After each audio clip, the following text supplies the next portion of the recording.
नगर निगम द्वारा विकसित किए गए सभी वेंडिंग जोन के रखरखाव के साथ मूलभूत सुविधाएं उपलब्ध कराए नगर निगम। संजय चोपड़ा। नगर निगम द्वारा विकसित किए गए 4 वेंडिंग जोन पुल जटवाड़ा आलापुर सेक्टर 2, बैरियल ललतारो पुल, चंडीघाट मार्ग, रोड़ी बेलवाला महिला पिंक वेंडिंग जोन के रखरखाव में मूलभूत सुविधाएं पेयजल, शौचालय, बिजली, सड़क, सीसीटीवी कैमरे सौंदर्यीकरण किए जाने की मांग को लेकर प्रांतीय अध्यक्ष संजय चोपड़ा की अगुवाई में नगर निगम पहुंचकर सहायक नगर आयुक्त, फेरी समिति प्रभारी अधिकारी श्याम सुंदर प्रसाद से मुलाकात कर अपनी 5 सूत्रीय मांगों को प्रमुखता से दोहराया। इस अवसर पर व्यापार एसोसिएशन के प्रांतीय अध्यक्ष संजय चोपड़ा ने कहा कि हरिद्वार नगर निगम द्वारा विकसित किए गए सभी वेंडिंग जोन समुचित व्यवस्था मूलभूत सुविधाएं न होने के कारण स्थानीय लाभार्थी लघु व्यापारियों को अपना व्यापार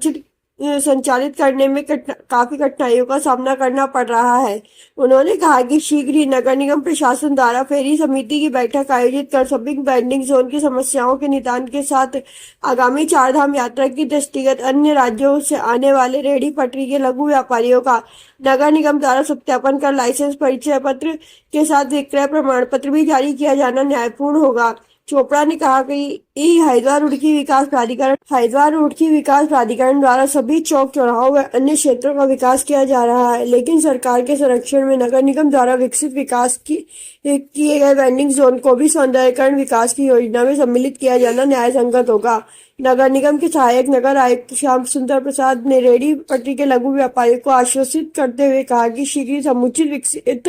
किए गए सभी वेंडिंग जोन एवं अन्य सुविधाओं के लिए उचित कार्रवाई की जाएगी और 4 धाम यात्रा को ध्यान में रखते हुए नगर निगम में पंजीकृत सभी रेहड़ी पटरी के लघु व्यापारियों को व्यवस्थित किए जाने के लिए पूर्व की फेरी समिति की बैठक के अनुसार संबंधित अधिकारी नियुक्त किए जा चुके हैं। सहायक नगर आयुक्त श्याम सुंदर प्रसाद ने नगर निगम में प्रतिनिधि मंडल के रूप में अपने 5 सूत्रीय मांगों को दोहराते लघु व्यापारियों में मनोज कुमार, सुनील कुकरेती, मनीष शर्मा, कमल शर्मा, चंदन रावत, मोहनलाल, प्रद्युमन सिंह, विकास सक्सेना, हरपाल सिंह, भोले शंकर, विजय गुप्ता, लालचंद, गोपाल सिंह, जयसिंह बिष्ट, नीरज कश्यप, श्रीमती पूनम माखन, सुनीता चौहान,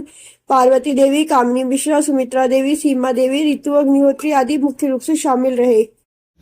देखिए, आज अपनी 5 सूत्रीय मांगों को लेकर जो है सहायक नगर आयुक्त महोदय को हमने अपना ज्ञापन प्रेषित किया है। सामूहिक रूप से जितने भी हमारे अभी वेंडिंग जोन विकसित किए गए हैं, जिसमें 4 वेंडिंग जोन विकसित किए गए हैं। सर्वप्रथम हमारा रोड़ी वेलवाला का महिला पिंक वेंडिंग जोन है, जिसकी हालत बद से बदतर होती जा रही है। लगातार नीचे की जो उसका फर्श है वो सारा का सारा गल गया है। उसकी मरम्मत की बात की गई है और जो हमारा ललतारो पुल पर जो वेंडिंग जोन है चंडीघाट मार्ग पर, उसकी भी क्षतिग्रस्त हालत होती जा रही है लगातार। और ठीक इसी प्रकार से जो हमारा सेक्टर 2 बैरियल से भगत सिंह चौक तक का जो तीसरा वेंडिंग जोन है उसको विकसित किया जाए और जिस प्रकार से हरिद्वार रुड़की विकास प्राधिकरण द्वारा तमाम जगहों का सौंदर्यीकरण किया जा रहा है, चौक चौराहे का सौंदर्यीकरण किया जा रहा है, उस सौंदर्यीकरण में हमारे जो सरकार के संरक्षण में जो अभी तक जो वेंडिंग जोन बने, चाहे वो पुल जटवाड़ा का हो, अन्य जो भी हमारे वेंडिंग जोन बने वो विकसित किए जाने चाहिए। और इसी सब बातों को लेकर जो हमने आज अपनी 5 सूत्रीय मांगों को दोहराया है।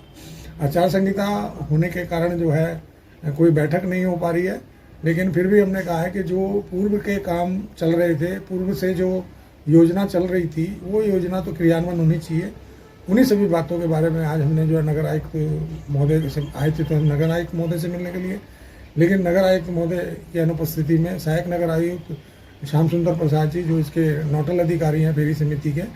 उनको अपनी भावनाओं से अवगत कराया तमाम साथियों के साथ में।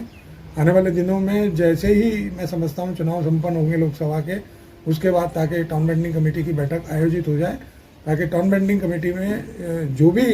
निर्णायक समस्याएं हैं हमारी जिस प्रकार की, वो क्रियान्वयन होती रहे और तमाम दो हाथों को रोजगार मिल सके। और हमने एक बात विशेष रूप से ये भी दोहराई है कि 4 धाम यात्रा के दृष्टिगत बाहर से आने वाला जो यहाँ पर स्ट्रीट वेंडर है उसको भी प्रमाण पत्र दिया जाना चाहिए, उसको भी पहचान पत्र दिया जाना चाहिए, और ताकि समय समय पर उसकी पहचान हो सके। यह काम भी जो है शीघ्र ही प्राथमिकता के आधार पर नगर निगम द्वारा किया जाना चाहिए। इन सब बातों को आज हम लोगों ने दोहराया और हमें पूर्ण विश्वास है कि निश्चित रूप से जिस प्रकार से अधिकारियों ने दोस्ताना माहौल के साथ आगे के जो कार्य किए हैं, अब आने वाले दिनों में मैं समझता हूं कि जो राज्य फेरी नीति नियमावली है उसके नियम अनुसार ये कार्य होंगे। धन्यवाद।